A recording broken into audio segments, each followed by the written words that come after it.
L'actualité automobile. Faites le plein. Un parcours bien contrôlé. C'est le Guide de l'auto. La référence depuis 1967.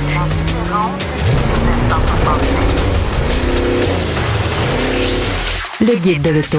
Bonjour tout le monde, bienvenue au Guide de l'auto, Louis-Philippe Dubé au micro principal. Cette semaine, en compagnie de Vincent Aubé.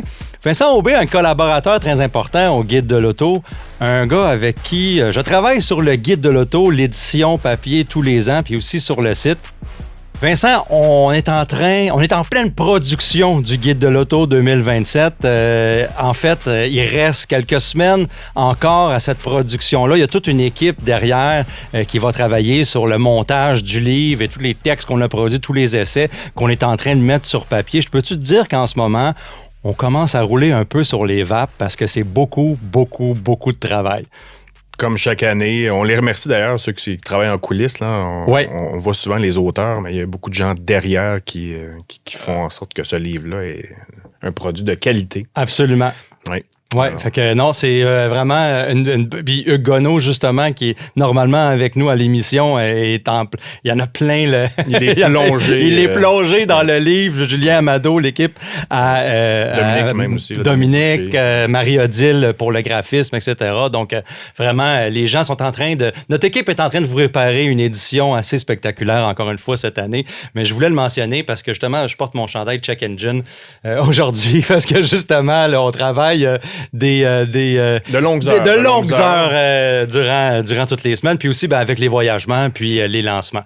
Alors, cette semaine, Vincent, on va avoir un bloc actualité et aussi un bloc essai, un peu comme la semaine dernière. On va parler de ce qui s'est passé dans les dernières semaines dans l'industrie automobile. Puis aussi, on va parler de nos essais. Moi, notamment, le RAM 1500 TRX SRT, que l'embargo est finalement levé, donc je peux en parler. Puis aussi, la Porsche 911 GT3 SC, cabriolet. Et de ton côté, tu vas nous parler du Lotus Eletre.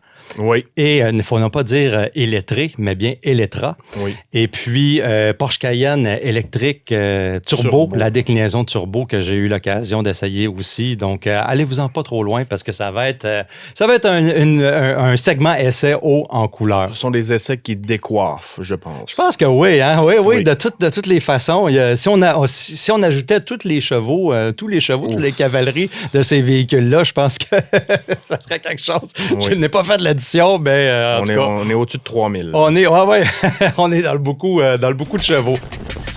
Le Guide de l'auto. Pour commencer, Vincent, j'aimerais parler de Dongfeng. Parce que... Mais qu'est-ce que Dongfeng? Dongfeng, c'est un manufacturier ou un constructeur chinois. Est-ce que tu sais qu'est-ce que ça veut dire, Dongfeng? Ah ben là, non. Ça veut dire vent de l'Est.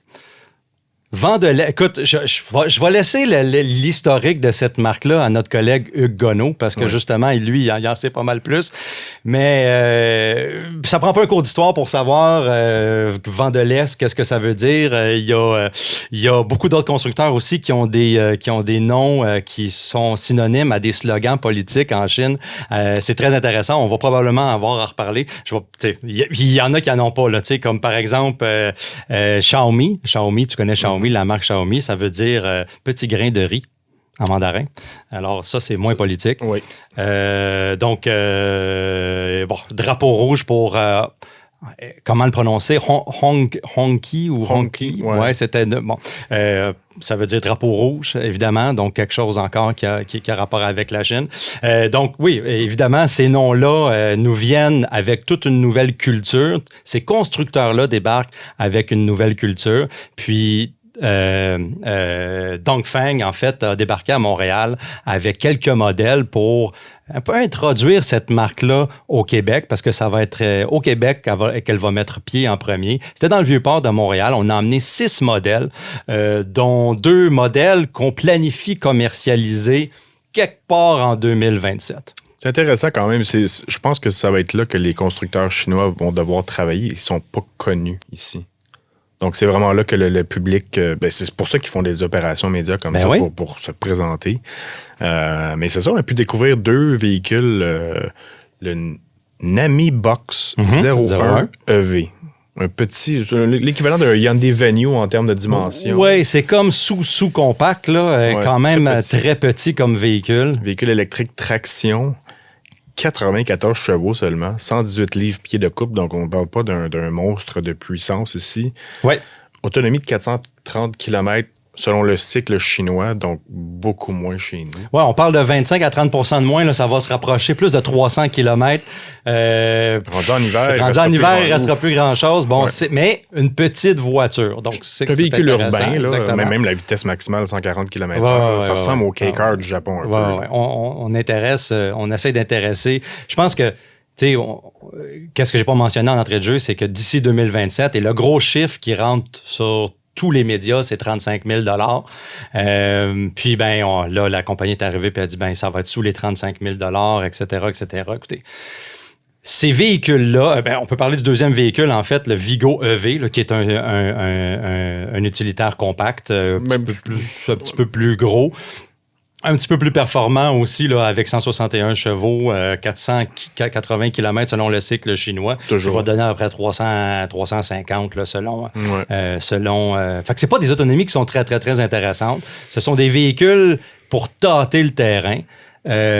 Puis, qu'est-ce qui va arriver? C'est que on parle du 35 000 parce que justement, c'est l'espèce de cadre de loi là, avec les 49 000 véhicules électriques chinois qui peuvent rentrer au Canada. Selon l'entente. Selon l'entente, ils ne doivent pas être en dessous de 35 000 Sur 5 ans, on a dit que plus de 50 % allaient probablement être à 35 000 au prix d'importation. Il y a beaucoup de flou dans tout ça. Et ça s'est pas clarifié ben depuis. Non. Qu'est-ce qui arrive, c'est que je le vois un peu comment que ça va se dessiner, c'est qu'on arrive avec ces deux petits véhicules-là qui sont très intéressants, qui pourraient être sous la barre des 35 000 On a présenté 4 autres véhicules qui sont beaucoup plus évolués, plus complexes. Les premiers qui vont arriver, ça va être les plus chers, les mieux équipés, les Edition One. Pas 35 000 ça va être au marché, compétitif, avec les autres qui sont là, 50, 55 000 aller chercher quelque chose qui est éligible aux subventions. Ouais. À ce moment-là, qu'est-ce que les subventions vont être à ce moment-là? Et puis après ça, tranquillement, pas vite, on va soit commercialiser des véhicules moins chers ou dire, finalement, on commercialisera pas ceux qui sont à 35 000 L'histoire automobile nous a appris que c'est déjà arrivé. Avec les autres constructeurs. Tellement de promesses non tenues, là, c'est l'histoire de l'automobile. Évidemment. Donc, mais c'est quand même intéressant parce qu'on regarde ces véhicules-là, puis plus on est capable de les voir, plus on est capable de voir qu'est-ce que ces constructeurs-là sont peut-être capables de faire, puis plus on peut leur donner, nous, et les conducteurs, du feedback, de dire non, ça c'est bon, ça c'est moins bon, ça c'est bon, ça c'est moins bon, alignez-vous un petit peu plus sur ça, parce que justement, quand on parlait de culture en entrée de jeu, ils sont pas familiers là, avec nos besoins nécessairement. T'sais, comme peut-être comme tous les autres constructeurs pensent qu'on veut des gros utilitaires, on veut des petits utilitaires, on veut pas de voitures, on veut-tu des voitures, on veut-tu... donc, c'est un peu comme ça que ça commence. Il y a beaucoup de questions auxquelles ils doivent répondre. Je peux quand même te dire une chose. La qualité de ces voitures-là a progressé de manière fulgurante. Je me rappelle, je suis allé au Salon de Détroit en 2008. Ouais. Et dans le sous-sol du salon, il y avait des véhicules chinois et la qualité était franchement médiocre. 20 ans plus tard, on est ailleurs. Là. Ouais. Puis là, on en reparlera tantôt pour l'essai du Lotus Electra, là, qui est un véhicule d'origine chinoise. Mais revenons à Dongfeng. Là. Moi, ce que j'ai trouvé intéressant, c'est la garantie qu'ils offrent. As-tu lu ça? Non, j'ai pas vu la garantie. 7 ans, 200 000 kilos. 8 ans, 200 000 kilos pour la batterie. OK. Ce sont des chiffres qui sont intéressants là, pour ceux qui utilisent beaucoup leur véhicule puis qui sont pas trop sûrs de la fiabilité de ces nouveaux produits-là qu'on connaît pas. Ben là, c'est intéressant d'avoir des garanties aussi longues et aussi... Bon, en tout cas, quand VinFast est arrivé, il y avait des grosses garanties aussi. Puis où sont-ils aujourd'hui? Ça a été un petit peu plus difficile pour ce constructeur-là. Ouais. Mais encore là, c'est ça. Ça sera pas le premier constructeur dans les prochains mois qui va faire un peu une sortie comme ça. Ça, c'est un événement avec quelques véhicules. Le processus d'homologation de ces véhicules-là n'est pas arrivé, n'est pas à terme. Là. On parle de, en quelque part, en 2027, on va arriver avec un véhicule qui est homologué. C'est plus long qu'on peut le croire, homologuer un véhicule selon nos normes. Et puis, ces véhicules-là, ben, il va y avoir une espèce de bras de fer entre les constructeurs chinois, le gouvernement, pour arriver à avoir un produit qui est adapté à nos besoins et à nos critères de sécurité. Et toute la bureaucratie toute la bureaucratie Transport Canada, qui Ressources vient naturelles avec. Canada, c'est ouf. Ouais. Ça doit être un méchant casse-tête en ce moment parce qu'il y a beaucoup de constructeurs qui cognent à la porte du Canada avec 5, 6, 8, 10 modèles chaque. Oui. Tout ça homologué, en plus de tous les nouveaux modèles de tous les constructeurs qu'on connaît. Wow! Écoute, la première moitié de 2025, il y a eu 650 nouveaux véhicules rafraîchis en Chine qui ont vu le jour. C'est exceptionnel. 650 nouveaux véhicules dans une demi-année, là, tu sais, ça serait l'équivalent de 20 peut-être là, en Amérique du Nord pour la même période. Le problème, c'est qu'en Chine, les ventes sont en décroissance en ce moment. Ça stagne. Tout dépendant de la période, là, parce que tu peux faire parler les chiffres, on peut faire parler les chiffres un peu comme on veut, mais il n'y a pas la demande pour tous ces véhicules-là. Ouais. Donc, les marchés européens, les véhicules, les marchés d'exportation de la Chine sont en grande croissance. C'est des pourcentages extraordinaires pour le marché européen. En Angleterre, où est-ce que j'étais cette semaine pour un événement, on les voit partout. Là. Les gens, les ventes de marques comme Chery, par exemple, sont au quintuple là, de qu'est-ce qu'elles étaient à pareille date. BYD aussi, J.Crew. C'est toutes des marques qui sont en train d'être très agressifs sur le marché européen. Et puis, les Européens, ils répondent beaucoup. Ben, les Européens... L'Union, le UK, là, le Royaume-Uni, pardon. Le Royaume-Uni répond très bien aux véhicules électriques chinois parce que justement, ils ont des conditions très favorables à l'importation. Mais les chiffres, ils sont là extraordinaires là, pour ça. Une note aussi en Angleterre. Les coûts de l'énergie sont très élevés, le coût du pétrole est très élevé, mais même les coûts d'électricité. Je parlais avec un automobiliste là-bas qui avait un véhicule électrique et je lui demandais combien ça coûtait pour une borne de recharge rapide, pour recharger son véhicule sur une borne de recharge rapide. Si ici, par exemple, c'est une borne de 100, 150, là, le circuit électrique, quand même très compétitif, on est à peu près entre 40 et 50 sous le kilowattheure. Là-bas, ça va être $1,50 environ, un petit peu plus que ça. Wow. 70 pence, là, qui est... c'est très dispendieux. C'est un véhicule qui a 100 kWh de batterie, là, ça devient très dispendieux. Bon, évidemment, il recharge à la maison, puis s'il recharge à la maison, c'est moins cher qu'un véhicule à essence, mais par contre, c'est toute une autre affaire. Et ils les adorent quand même, leurs véhicules électriques, là, à ce prix-là. Donc, c'est fort intéressant. Puis je fais ce parallèle-là parce que justement, même si la culture est différente au Québec, c'est bien de regarder qu'est-ce qui se passe, comment que les Chinois ont réussi à pénétrer ce marché-là et comment que ça va arriver ici. Peut-être qu'on peut apprendre certaines affaires. Ben, surtout en Europe, où certaines des voitures nous parlent encore au Québec, du moins. Peut-être pas en Amérique du Nord en général, mais les petites voitures, ce qui nous amène peut-être au prochain sujet, en fait. Oui, le sujet de la MG. La MG Go, le concept MG Go. Ouais. Qui a été présenté au Festival de la vitesse Goodwood. Oui. Qui est essentiellement là, une Renault 5 e-Tech ou une Golf GTI électrique ou je pense à une Mini Cooper. Comme format pareil, ça. Elle est pour superbe. Ceux qui nous regardent en vidéo, là, c'est tout ce qu'on aime dans une petite sportive ou un petit véhicule de type Golf GTI, de type format là, à haillons qu'on aime beaucoup. Même à l'époque, MG avait une MG Metro. Qu'on n'a jamais eu ici, mais bon, c'est un véhicule qui existait en Europe. Et franchement, ce concept-là, on n'a pas beaucoup de détails pour l'instant, mais le design est intéressant. Puis, je pense qu'il y a beaucoup de gens au Canada ou en Amérique du Nord qui souhaiteraient le retour d'MG en Amérique du Nord. C'est une marque qui résonne encore. On passe au Roadster, les fameuses MG. Ah, puis il y en a, là. Il y en a encore. Il y a une culture pour ces voitures-là.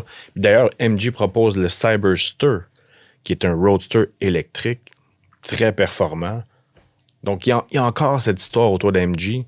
MG aujourd'hui, ça n'a plus rien à voir. Là. Il y a des VUS, il y a des multisegments, il y a des petites citadines. Oui, ben c'est ça. MG, pour faire un peu d'histoire, ça a été racheté par un conglomérat chinois en 2005. Là, SAIC, le Shanghai Automotive Industry Corporation. Exactement. En 2005, on a fait des véhicules de toutes sortes en Chine et là, maintenant, on est en train d'exporter les véhicules électriques au Royaume-Uni notamment, mais on a gardé tout ce qu'on a gardé jusqu'à maintenant de l'essence de MG, c'est le logo. Parce que le reste, les utilitaires ressemblent absolument à rien qu'à ce que MG faisait dans le temps. Non. Il n'y a rien de l'héritage de cette marque-là dans les véhicules. Puis quand je regarde ce concept-là, ben, c'est un petit peu plus encourageant, là, même si on n'est pas dans l'héritage nécessairement, mais on va chercher peut-être le côté fun à conduire finalement qui n'est pas l'utilitaire, comme le MG4 par exemple, le MG5 là, qu'on voit maintenant, que j'ai vu sur les routes du Royaume-Uni. Là. Qui sont des véhicules plus génériques, mais celle-là, elle vise en plein cœur. Là. Je veux dire, le design est franchement réussi, puis on le souhaite que ça traverse chez nous. Qu'est-ce qui est intéressant du côté de chez MG, c'est que, puis que je te parlais des affaires qu'on peut apprendre de la pénétration du marché du Royaume-Uni des véhicules électriques chinois, c'est que le MG4, par exemple, qui est de sa vieille génération, depuis un bon bout de temps, est dû pour une révision. Le MG4 en est déjà depuis un petit bout de temps à sa deuxième génération en Chine, avec une batterie à électrolyte semi-solide, qui est des technologies qui sont très, très, très évoluées, mais MG ne commercialise pas ce véhicule-là au Royaume-Uni avec ces nouvelles technologies-là. Et ça me fascine parce que justement, je me demande, dans tout le surplus de véhicules qu'il y a en Chine, est-ce que nous, on va avoir les vieilles technologies ou est-ce qu'on va avoir les nouvelles technologies? Parce qu'on en parle souvent les Chinois sont à l'avant-garde de certaines technologies de batterie, comme l'électrolyte semi-solide qui est moins inflammable, moins susceptible à être affecté par les conditions météorologiques. Il y a toutes sortes de bénéfices à avoir cette technologie-là. On pourrait bénéficier de ça dans notre climat qui est plus froid. Ouais. Est-ce qu'on va voir ces technologies-là ou on va se faire donner des vieilles technologies, des vieux véhicules, des véhicules qui ont déjà été produits, qui traînent dans des cours en Chine parce que justement, ils sont compétitifs avec les véhicules qu'on a déjà. Et puis là, on peut les écouler dans des nouveaux marchés. C'est une bonne question, là. Pourquoi se forcer? On l'a déjà observé dans le cas des constructeurs traditionnels. Ouais. Je pense à une marque comme Audi qui nous envoie qu'une seule version du Audi Q3 en Amérique du Nord, alors qu'il y en a 5-6 en Europe. C'est ça, parce que c'est celle qui répond juste à notre marché. Puis on ne fait pas d'effort. Qui n'est pas trop bonne, mais qui est égale aux autres, puis qu'on est capable de les vendre. Ça respecte les normes. Tout le monde est content, mais on fait pas d'effort. Ouais. C'est peut-être ça qui va se passer. On verra. J'espère pas. On espère que non, mais c'est une possibilité aussi. Ouais, écoute, c'est toute une autre affaire. Puis comme je disais tantôt, le modèle d'affaires de ces constructeurs-là est encore à découvrir. Nos collègues parlaient avec les responsables de la marque, de l'entreprise qui est responsable de l'importation de ces véhicules-là. Puis on sait pas encore qu'est-ce que ça va être. Modèle d'affaires. Modèle, direct, de vente, concession, comment que le service... Parce que c'est ça qui va charmer le cœur des Québécois. Je pense que si on est capable de répondre aux besoins puis d'adapter la culture, de un, et deux, d'offrir le service. Parce que c'est pour se commettre là-dedans, la garantie qu'on a parlé tantôt, c'est très bon, oui. Mais d'offrir le service pour que les gens n'aient pas peur. Parce que déjà, justement, on parle de VinFast, on a une petite difficulté. Là, c'était une nouvelle marque. Là, on va avoir des nouveaux constructeurs qui vont arriver. Il y a Tesla même qui a eu des troubles de service. Là. Au début, oui, absolument. Au début et encore aujourd'hui, j'imagine. Ouais. Donc, tu as raison là-dessus. Le service... Et le nerf de la guerre, je pense, pour ces nouveaux constructeurs au Canada. Oui, être capable de faire entretenir le véhicule si on a un problème. Et puis, après ça, viennent le prix. Après ça, peut-être avant ça, viennent le prix, le service. Ça serait un sondage à faire, le service. Puis après ça, est-ce que ces véhicules-là écoutent et collectent nos données? Je pense que c'est la dernière des priorités des acheteurs. Mais c'est un sujet d'actualité pareil. Ça va être quelque chose on n'a pas fini d'aborder non plus. Oh non. On sort un peu d'électrique, Vincent, avec l'Infiniti QX80 Red Sport. On est ailleurs, là. On est ailleurs. Écoute, le QX80, c'est un des membres du mince portfolio d'Infiniti à l'heure actuelle. La marque de luxe de Nissan en Amérique du Nord. Il y en a 3 maintenant. Il y a 3 véhicules. Le QX60, le 65 qui est une version coupée du QX60 et puis le QX80. Une grosse refonte du côté de chez Nissan, administrative. On veut miser sur le marché nord-américain comme tous les autres constructeurs avec des véhicules qu'on peut vendre de manière un petit peu plus sportive, un peu plus dispendieuse, un peu plus équipée, un peu mieux équipée, pardon. Et le QX80, on s'était pointé au salon SIMA il y a, je pense que c'était l'an dernier, avec un QX80 avec 1000 chevaux pour épater un peu la galerie. On s'attendait à avoir une version Red Sport plus tôt que tard, avec des concepts qui ont été présentés au Salon de l'Auto de Montréal, au Salon de l'Auto de Toronto aussi. Et puis là, on nous dit que ça va prendre un petit peu plus de temps parce qu'on ne veut pas simplement mettre des plus gros turbos sur le moteur qu'on a là, ou bien mettre une programmation, ou bien mettre des emblèmes Red Sport. On veut vraiment avoir un véhicule qui est amélioré puis qui va peut-être, et je dis peut-être, rivaliser avec des grandes divisions de performance comme M, AMG, etc. Je pense qu'Infiniti, là, c'est du sérieux, là. Là, c'est fini les choses à demi. Là, c'est plus... En tout cas, tu l'as dit, M, AMG, toutes ces divisions. C'est ça qu'on vise. Hein. C'est sûr qu'on vise. C'est du gros calibre. Là. Puis, il n'y aura pas juste, comme tu disais, le moteur. Le moteur va être gonflé, mais la suspension devra être retravaillée. Ouais. Le freinage, le système d'échappement, je pense que c'est pour ça qu'ils retournent un peu à la table à dessin. Là. En tout cas, peut-être pas la table à dessin, mais ils doivent réajuster certains paramètres pour que le véhicule réponde à ces besoins-là. Donc, on verra. Infiniti nous a promis d'ailleurs une Q50 à boîte manuelle. Donc j'en parle à chaque fois qu'on parle d'Infiniti, je vais en parler de char. La Q50, qui était une vieille voiture, était encore, à mon avis, la meilleure voiture qu'ils offraient chez nous. Ouais. Hey, c'était dépassé, là. Puis à chaque fois que j'embarquais dedans, je trouvais que c'était le confort. OK, bon. La conduite. On se plaignait un peu de la direction qui était un peu simulée. Moi, c'était quelque chose qui ne me dérangeait pas en particulier parce que je regardais ce véhicule-là puis je me disais, est encore... Tu sais, même à ces dernières années, tu encore d'actualité, pertinente, une petite berline sportive qu'on pouvait facilement défendre. La sonorité de ce moteur-là, c'était super le fun. Il y avait la version Red Sport, d'ailleurs, qui était... 400 chevaux. Ouais, c'est comme un... Tu sais, c'était comme un du bonbon dans ce temps-là.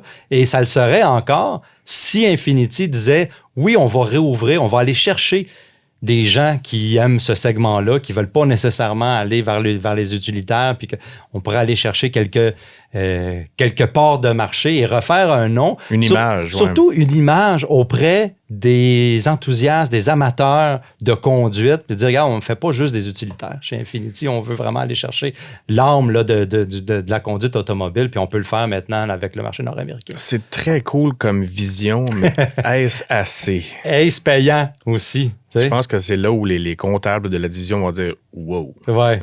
C'est bien beau tout ça, là, mais c'est pas avec quelques ventes de berlines sportives qu'Infiniti va être sauvé. » On le souhaite. On le souhaite. Il y a quelque chose qu'on peut être d'accord, par exemple, c'est que vendre un QX80 à 100 quelques mille piastres Red Sport, ça, c'est pas mal plus payant que vendre une berline. Ah ben c'est pour ça qu'ils font l'exercice. Puis, tu sais, si ça fonctionne, c'est sûr qu'il va y avoir un QX60 Red Sport. Ouais. Le Red Sport, je pense, va être tapissé un peu partout. Parce que la marge de profit est là. Oui, puis on va se coller un peu au modèle de Toyota avec les utilitaires à châssis en échelle du côté de Nissan. On peut en faire du côté de chez Infiniti avec une tonne d'équipement dessus. Ouais. C'est le modèle, puis on peut pas les blâmer parce que c'est ça qui va être populaire dans les prochaines années aux États-Unis. Ça va être ces utilitaires-là un peu plus hors route. Ben là, on parle du QX80 Red Sport qui va être plus sportif, qui essaie de se démarquer, mais on avait présenté aussi un concept qui était plus aventurier, etc. Donc, puis là aussi, il y a des parts de marché à aller chercher. Absolument. On pense à une marque comme GMC qui offre Denali et AT4. 2 angles complètement différents. Ah oui, exactement, donc, c'est un bon exemple. Je pense qu'Infiniti pourrait imiter ce modèle-là. On verra. Mais pour l'instant, c'est Red Sport. Ouais. Puis, mais il va falloir être plus patient, par exemple. 2028. Tu dis, hein? Avant 2028. Donc, il y a plein des affaires qui peuvent arriver jusque-là. Hein? Ouf! Oui. À suivre. À suivre. Un autre petit utilitaire de luxe qui... Hey, ça, là. En fait, le Porsche Macan, à la fin le Porsche Macan à essence, à la fin de ce mois-ci, la production se termine. Juillet 2026. C'est le dernier qui va... Là, on l'avait annoncé, on en parlait, c'est dommage. Porsche Macan a fracassé des records de vente dans la dernière année. Un véhicule, je pense que c'est le plus populaire là, chez Porsche. Un véhicule que Oliver Bloom a avoué que c'était une erreur de le retirer. Incroyable. Oliver Bloom, qui est le PDG du groupe Volkswagen, là, on s'entend, là, qui a avoué que c'était peut-être pas une si bonne idée que ça de retirer aussi hâtivement le Porsche Macan à essence. Le Porsche Macan continue en version tout électrique. Évidemment, le nom va rester, mais ça va être version tout électrique.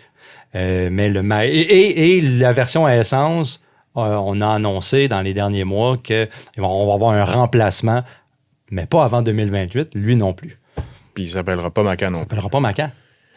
La bonne nouvelle, c'est que ça va rester un peu le même genre de véhicule parce que le Macan actuel était lié au Audi Q5. Ouais. C'était essentiellement un Audi Q5 plus léger et plus sportif, disons-le comme ça. Mm-hmm. Puis ça va être un peu la même chose pour le prochain, mais encore une fois, il va falloir être patient. Puis c'est une mauvaise nouvelle pour Porsche qui a besoin de vente en ce moment. Là. Puis c'est ça qui aurait un peu sauvé les meubles. Puis là, ils vont seulement avoir le Macan électrique pendant 2 ans environ. 2 ans. Ouais. Tu sais, un véhicule qui est pas méchant, là, c'est agréable à conduire. Absolument. C'est dispendieux. Tu sais, un Macan, c'est à essence, Macan de base à essence, même un Macan T, là, c'était accessible. Je mets des gros guillemets, pareil, là, quand on mettait les options qu'on voulait dessus, ça devenait moins accessible, mais de base, c'était quelque chose qui était intéressant, tu sais, pour quelqu'un qui veut embarquer dans la marque Porsche. Là, c'était atteignable. C'était ça, là, c'était atteignable parce qu'il n'y avait rien d'autre que... C'était la porte d'entrée, là, littéralement. Là. Oui, même une 718 était plus dispendieuse. Ouais. Fait que, de toute façon, c'est pas très pratique. Oui. Mais évidemment, c'est ça. Alors, on a vraiment, en tout cas... On avait changé le fusil d'épaule pour aller all-in, si je peux me permettre, dans l'électrification. Puis là, maintenant, on revient un peu sur nos pas. Ce n'est pas une histoire qui est inconnue, là. Qu'est-ce que je viens de dire là? Il y a beaucoup de constructeurs qui font marche arrière et les dommages sont palpables là, dans tous ces constructeurs-là, pratiquement tous ces constructeurs-là. On voit que c'est pas juste Porsche, là. C'est pas une décision singulière de Porsche qui a été mal faite. C'était ça le grand courant et le grand courant a changé de côté. Là. Je pense qu'un des bons exemples cette année, c'est Honda quand ils ont retiré leurs 2 modèles qui étaient sur le point de commencer la production aux États-Unis. Puis, terminé. Ouais. On tire la plug, c'est fini. Trop dispendieux, trop... Ça se vendra pas. Ouais, c'est ça. C'est l'histoire du moment dans l'industrie automobile. Parlons brièvement de Berlin pour terminer pour presque terminer notre segment nouvelle, parce que j'ai une autre nouvelle après notre discussion. Chez General Motors, il y a eu un plan qui a été étalé du côté de chez General Motors, puis on ramène l'idée d'une possible berline. Là, c'est toutes des possibilités au conditionnel. Possible berline 2030, chez Chevrolet qui pourrait possiblement porter le nom de Camaro. Quelle histoire! Je n'arrive pas à avaler cette nouvelle-là, mais c'est ce qu'on dit c'est un article qui est paru sur Automotive News, là, notamment.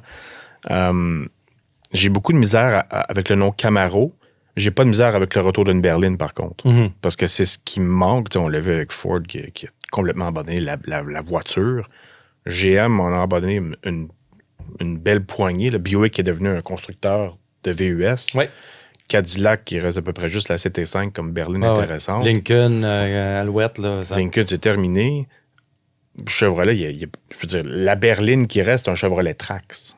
T'sais, moi, je regarde le Chevrolet Trax, puis je serais tenté de l'appeler Chevrolet Cavalier, là, parce que c'est un VUS, traction, petit moteur économique. Chevrolet a besoin d'une berline, mais qu'elle s'appelle Malibu, Cavalier ou Camaro. Mais Camaro, j'ai de la misère. Mais on sait que la Camaro va revenir. Mais d'en faire une berline, j'ai de la misère avec ça. On l'a vu avec le Mustang Mach-E qui a eu les puristes, c'était comme quoi? Vous avez fait quoi? Un utilitaire avec la Mustang? Ouais. C'est un crime, là. Ah oui, c'est à suivre. J'ai beaucoup de misère avec ça, mais pourquoi on fait ça? C'est dans le département de marketing qu'on se dit, Camaro, c'est emblématique, c'est pas trop vieux. C'est un nom qui résonne fort. Mais ils ont un catalogue de noms. On peut choisir n'importe quoi. Tu sais. Ils en ont tellement. Ouais, c'est ça. On pourrait amener une Bel Air. Rendu là, c'est peut-être un peu plus vieux. Un peu plus vieux. Plus pour les nostalgiques. Mais Camaro est un nom qui résonne encore. Puis, c'est une voiture qui se vendait encore bien là, face à la Mustang et la Challenger dans les dernières années. Là. Je sais pas. À suivre. C'est ça. J'en prends puis j'en laisse. Là. Ouais. Pas en tout cas, on n'a pas beaucoup de détails à propos de ça. Mais il y a une berline qui s'en vient du côté de Chevrolet, ça c'est sûr. Mais c'est en soi une bonne nouvelle. C'est juste que c'est le sacrilège de prendre le nom de Camaro qui est plus ça qui nous chicote. En fait, je vais aller plus loin. C'est une bonne nouvelle pour les conducteurs qui aiment conduire. Là. Je dis, les VUS, c'est bien beau, là, mais on ne partira pas le débat, là, on va en avoir pour des heures. Mais... On en a encore. Puis les berlines, en général, c'est moins cher. Ouais. Avec les prix de l'automobile qui a grimpé en fou depuis quelques années, c'est une excellente nouvelle. Ouais. Juste de savoir qu'il y a des berlines qui reviennent. Donc, on se croise les doigts. J'ai un petit ajout à notre segment nouvelle, une nouvelle que j'ai lue au sujet des systèmes d'infodivertissement. Il y a un magazine suédois qui s'appelle Bilagare, recherchez ça s'il vous plaît, qui ont fait une petite étude en 2022 qui ont pris 12 véhicules, dont une Volvo V70 2005 comme véhicule de référence, j'ai lu ça. Sur une piste d'essai fermée. Avec une douzaine de conducteurs, là, évidemment, en demandant aux conducteurs de faire 4 actions assez simples, c'est-à-dire régler la climatisation, changer la station de radio, remettre en zéro l'ordinateur de bord et puis ajuster la luminosité de l'écran. OK? Fait qu'on avait un V70 2005 et puis 11 véhicules de l'année 2022. Et puis, on a découvert que, évidemment, ça demandait 45 secondes de plus à tout le monde pour essayer de faire qu'est-ce qu'on voulait faire comparativement avec la V70 2005. Ça, on le sait en 2000. En fait, la V70, on arrivait à faire ça en 10 secondes, 2005. Et puis après ça, ça prenait jusqu'à 45 secondes. Donc, pas 45 secondes de plus, mais 35 secondes de plus. C'est quand même beaucoup plus de temps. On a répété l'exercice en 2026, tout dernièrement. Ça a été publié il y a quelques jours de ça. Et puis, on a fait avec 10 modèles récents, avec un V60. Là, je pense qu'ils ont utilisé un V60 un petit peu plus vieux. Et puis, c'est encore plus long. En fait, la distance parcourue pendant que les gens gossaient avec l'écran central a passé de 756 mètres en 2022 à 813 mètres de distance. Ça prenait 2 secondes de plus. Je suis pas surpris. C'est trop complexe. T'sais? C'est trop complexe. J'ai roulé un Polestar 4 cette semaine. C'est une catastrophe. C'est pour changer la ventilation puis faire certaines commandes. T'sais, on ne demande pas. Puis il y a des constructeurs qui ont allumé commande de ventilation, clic, manuel. Le reste est dans l'écran. Déjà ça, là, tu sais, le volume de la radio, volume knob, la ventilation, la température et ventilateur, ça, là, pour moi, c'est le reste, faites ce que vous voulez, mais gardez quand je trouve qu'il fait trop chaud ou qu'il fait trop froid ou je veux monter le volume de la radio, je veux pas que ça soit une recherche là, universitaire là, dans l'écran central. J'en rajouterais une coupe, moi. Tu sais, l'antipatinage. Tu sais, il y a beaucoup de boutons qui devraient être... je suis désolé, mais il devrait y avoir des normes pour ça. Là. Il devrait y avoir un minimum de boutons à bord d'un véhicule. Point. Parce que c'est trop complexe. C'est trop complexe. Puis j'ai d'autres exemples. Il y en a des... On a plusieurs exemples. Là, GM avec ses phares qu'il faut allumer dans l'écran. Là. Non. Non. Ramener un... Ah oui, c'est vrai, le petit bâtonnet. Là, comme dans le temps. Je sonne vieux jeu peut-être, là. Mais c'est plus sécuritaire. Parce que pendant qu'on cherche, on n'a pas les yeux sur la route. Les constructeurs vont te dire qu'il y a des systèmes de sécurité avancés et qui sont capables de pallier à ton manque d'attention. Je veux bien, mais... Mais il n'y a rien qui remplace la bonne vieille attention d'un conducteur. En ce moment, non. Tant qu'il n'y aura pas des voitures autonomes 100% sécuritaires, je suis désolé. En fait, c'est beaucoup plus facile pour les constructeurs de juste mettre tout dans l'écran parce que les commandes physiques, les molettes ça coûte de l'argent, ça demande une certaine ergonomie, ça demande une certaine intégration dans une planche de bar. Et on ne peut pas mettre... On peut, mais c'est plus difficile d'intégrer toutes les mêmes commandes dans tous les mêmes véhicules d'un catalogue versus qu'un écran... Mais ça dedans, comme les groupes d'instruments ou les blocs d'instruments, c'est toute la même affaire maintenant, tandis qu'on avait des modèles distingués. Maintenant, c'est tout pas mal la même affaire. Donc, c'est une question d'argent, mais moi, simplement pour l'aspect sécuritaire, je suis désolé, là, mais ça prend des boutons. J'aime ça quand il y a des publications comme ça qui s'efforcent à faire une étude comme ça qui nous montre un peu qu'on devrait aller dans la direction plus sécuritaire, puis finalement, ça ne l'est pas nécessairement. La bonne nouvelle, c'est que à l'instar des constructeurs qui disent « Oh, on peut-être pas tout électrique, qu'on revient au modèle essence ou hybride », les constructeurs aussi veulent revenir à des boutons. Là. Oui. Audi l'a annoncé. Hyundai aussi. Hyundai. Tu sais, donc, il y a de l'espoir, puis c'est notre job, en tant que chroniqueur automobile, de leur dire que ça marche pas. Et je le répète, Polestar, ramenez des boutons, s'il vous plaît. c'est trop complexe. En tout cas. Sur ce, passons au segment essai avec le TRX, la 911 GT3 SC, le Electra et le Cayenne Turbo électrique. Restez là. Laissez faire votre clignotant. Entrez directement dans le guide de l'auto. Vincent, cette semaine, je vais te parler d'un monstre, un dinosaure qui a été réanimé. Un TRX. Ouais, le Ram 1500 TRX SRT 2027, parce que maintenant, le Ram 1500 TRX est sous la bannière ou le parapluie SRT. Ils sont revenus avec ça. Ben oui, Street and Racing Technology. Hein. Tu te rappelles le véhicule de SRT? On a eu... du côté de la Viper, la Néon, le Challenger. Toutes sortes de véhicules qui étaient des véhicules de rue, en fait, tu sais, un peu dans le mouvement tuning qu'on a pu vivre ensemble parce que ça fait, je te rappelle, ça fait plus de 20 ans qu'on se connaît, Vincent. Québec Tuning, ça dit quelque chose? Oui, exactement. Ouais. Puis, en 2024, vous vous rappelez, on a retiré le TRX de la lignée parce que justement, on s'en allait vers le moteur Hurricane et tout passait. Le V8 MI passait dans le tordeur.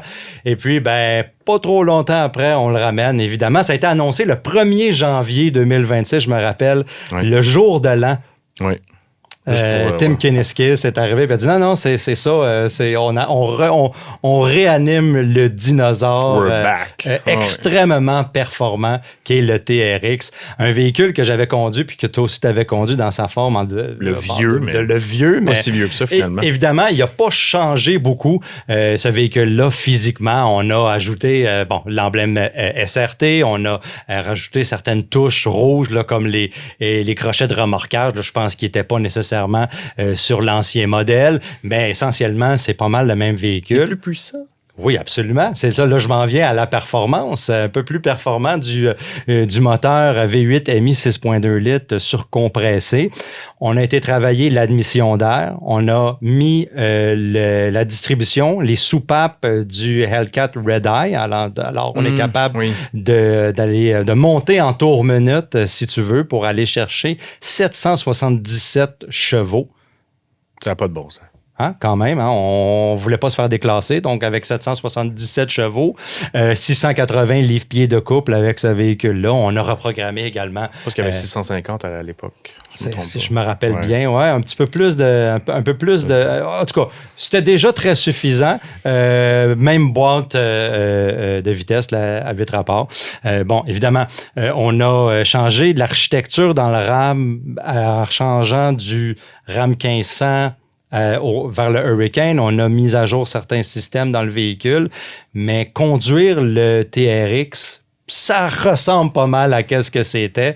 Écoute, on a une suspension Bilstein Black Hawk 2 avec 14 pouces de débattement à l'arrière et 13 pouces de débattement à l'avant. Ceux qui nous regardent en vidéo ont vu quelques petites cascades qu'on a faites avec le véhicule sur un circuit fermé là, de motocross qu'on a pu l'essayer.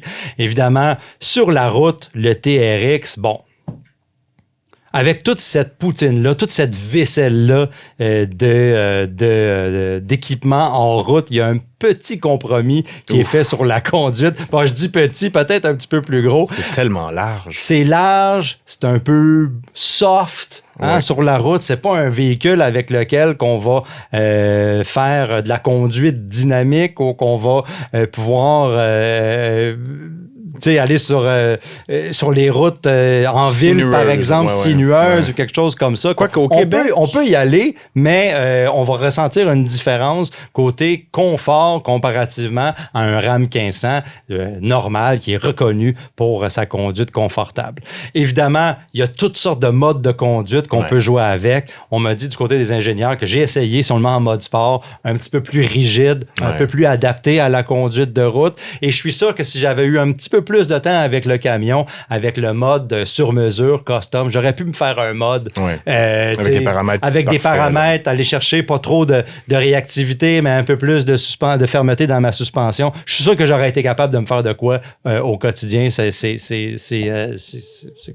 la culture Chrysler Dodge, là. C'est la performance, c'est l'accélération, c'est la conduite en route. Qu'est-ce qui était le plus impressionnant durant mon essai, c'était que quand on l'a sauté littéralement là, sur le circuit, ce véhicule-là, quand on atterrit, juste l'atterrissage, n'importe qui peut être dans le poste de conduite d'un TRX parce que le contrôle avec lequel le véhicule non seulement amortit, mais tu peux écraser la pédale de l'accélérateur pour repartir, sortir. C'est de la conduite Baja, là, littéralement. C'est impressionnant. C'est très, très, très, très, très impressionnant.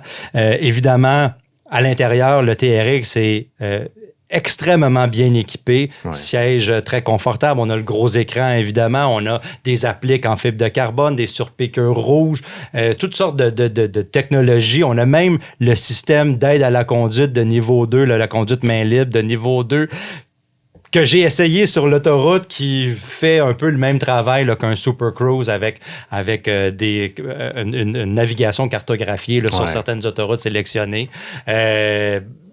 Essentiellement, là, un camion extrêmement bien équipé. Est-ce que ça va se vendre? Je pense que oui. C'est sûr. Je pense que oui, parce que, écoute, moi, j'ai essayé le RHO, là.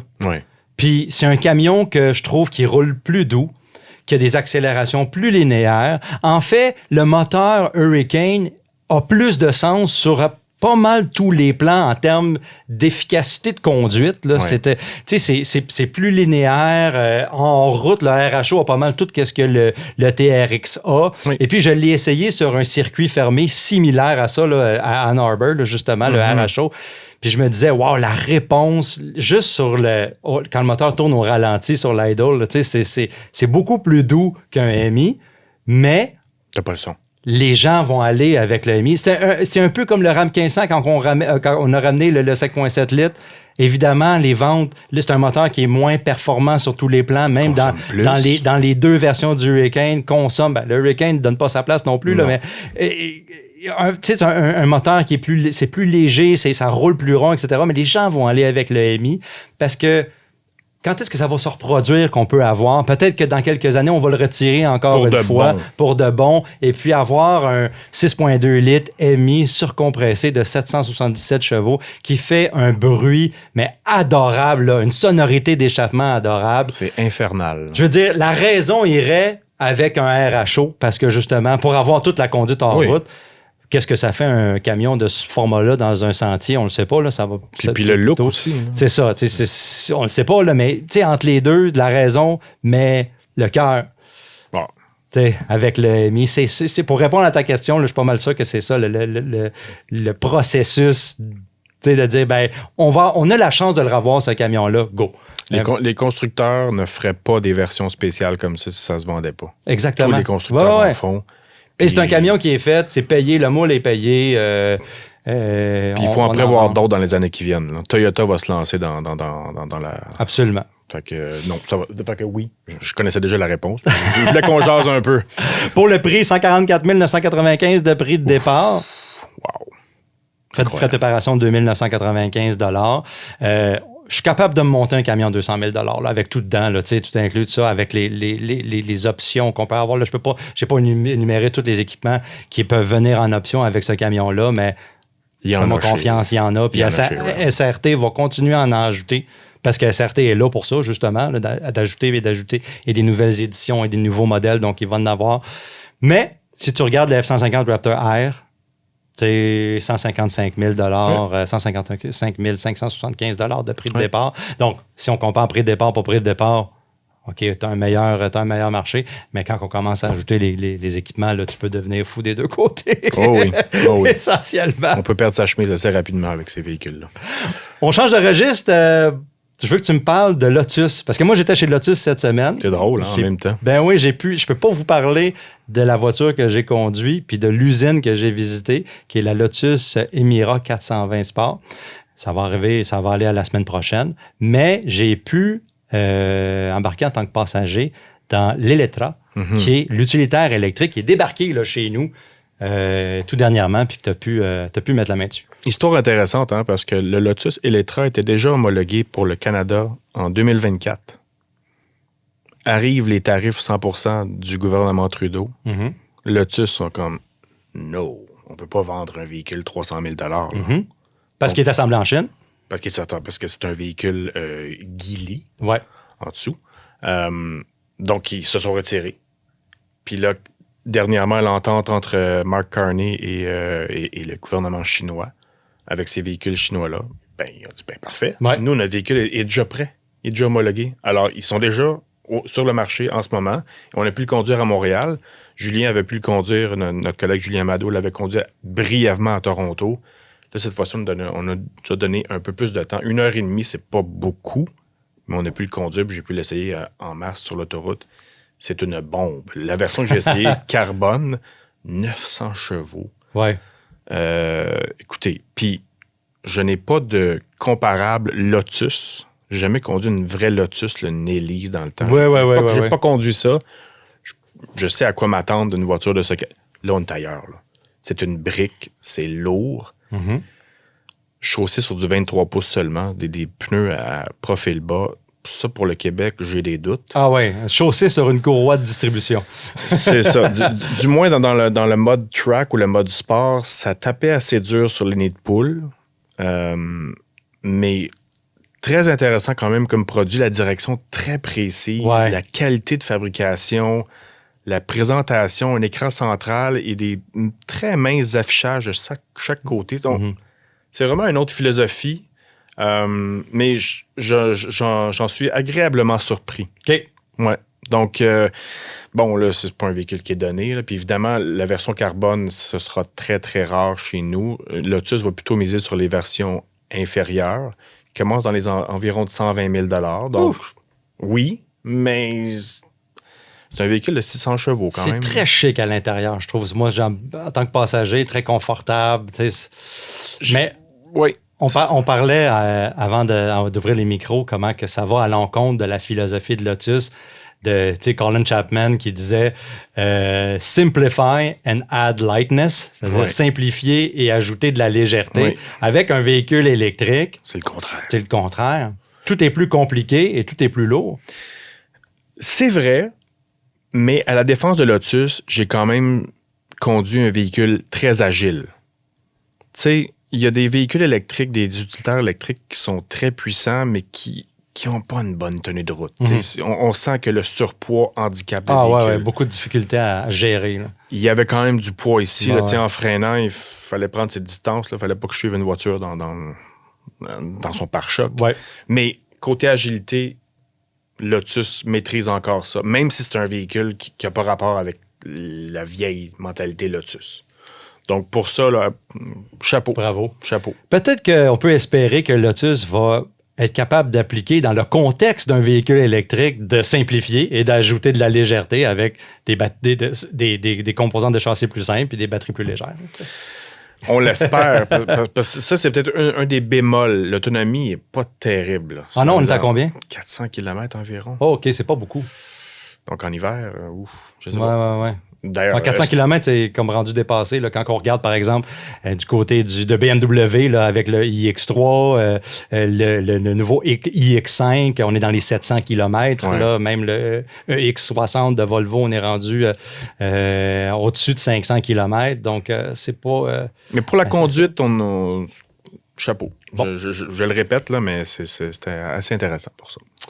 Je vais te parler de la Porsche 911 GT3. Cette voiture. Je pense que ça résume bien la voiture. Ouais, 911 GT3 qu'on a annoncé chez Porsche qu'on allait l'offrir en mode cabriolet, en modèle cabriolet. Moi, je pense que c'est la voiture qu'on aurait... Je m'étais jamais attendu à avoir une version cabriolet d'une GT3. Non. C'est un peu c'est un paradoxe, là. C'est contraire. La GT3 est une voiture de course. De piste. Adapté à la rue, si on veut, avec un 6 cylindres atmosphérique à plat qui révolutionne jusqu'à 9000 tours, une boîte manuelle à 6 vitesses, mais un rouage à propulsion. Ça fait 503 chevaux. Une voiture bonheur, là. Très de bonheur, absolument. Ouais, de bonheur dans la plage aussi.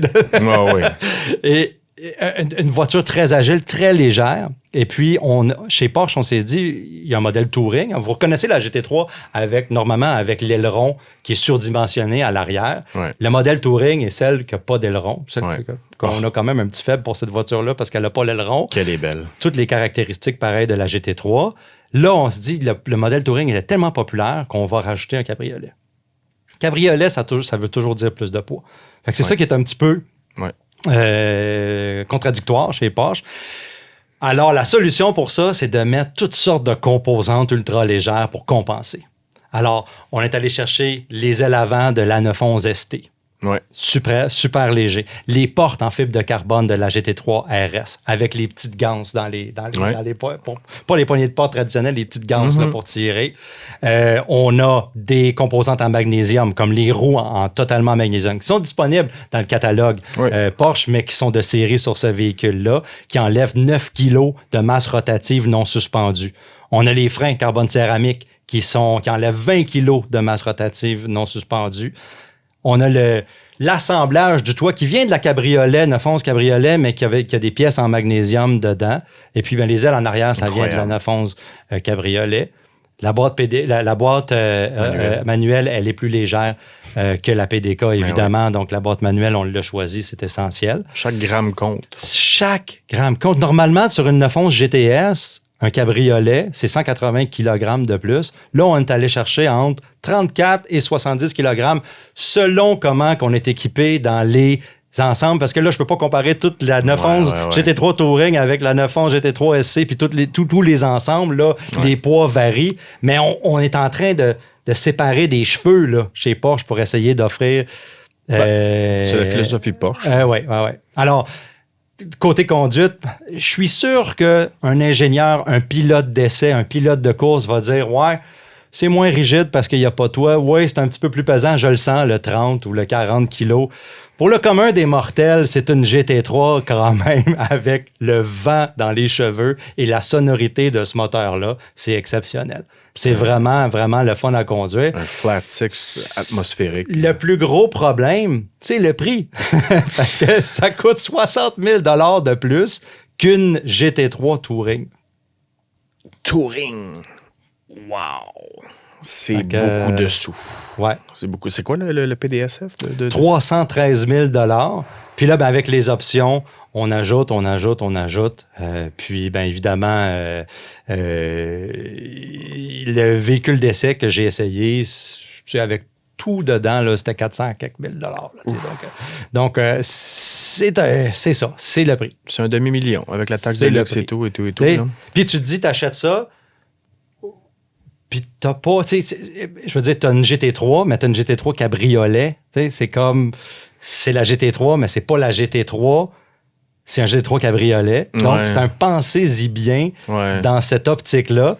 Par contre, les attributs techniques du véhicule sont exceptionnels. Donc, j'ai hâte de voir ça va être quoi la réponse. Je suis sûr que ça va vendre, mais ça va être quoi la réponse à travers les années de ce véhicule-là? C'est une question qu'on peut se poser. Ça va se vendre très bien en Californie. Parce que c'est la première, là, GT3 cabriolet, là, évidemment. Dans l'histoire, c'est presque un non-sens. En tout cas, j'ai hâte de voir ce que ça va donner. Pour le moment, Toujours une voiture excellente. Très le fun à conduire. Et pour plus de détails, allez lire son texte. Ah oui, le texte sur le guide de l'auto, voilà. Évidemment. Rapidement, Porsche Cayenne électrique turbo, le modèle turbo. On a quelques minutes pour parler de ça.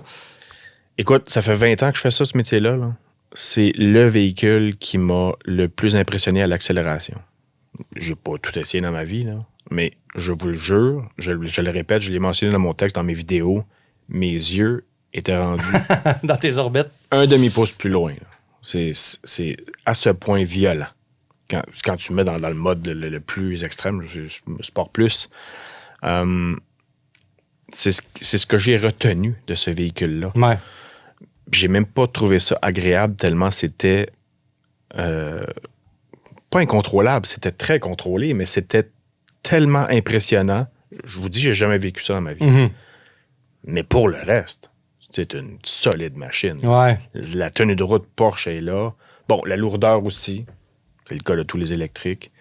Mais puis on a même une sonorité qui imite le V8 en plus. Oui, je sais.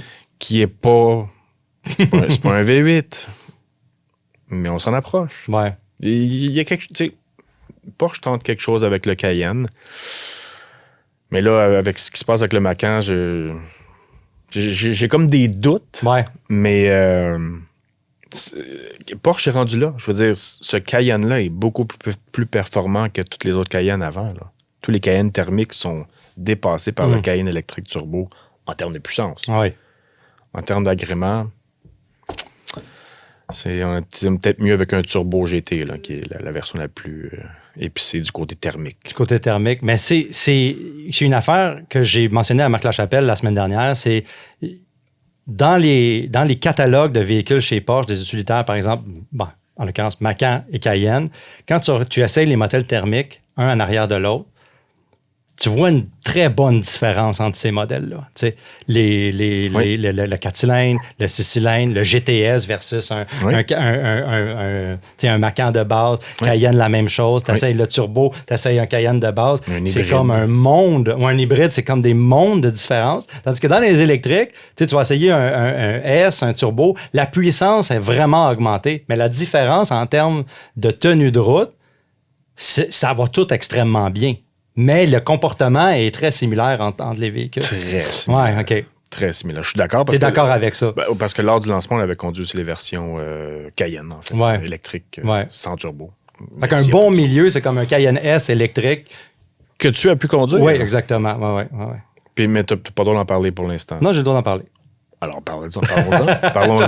On n'a plus beaucoup de temps, mais je peux te dire que c'est un bon milieu.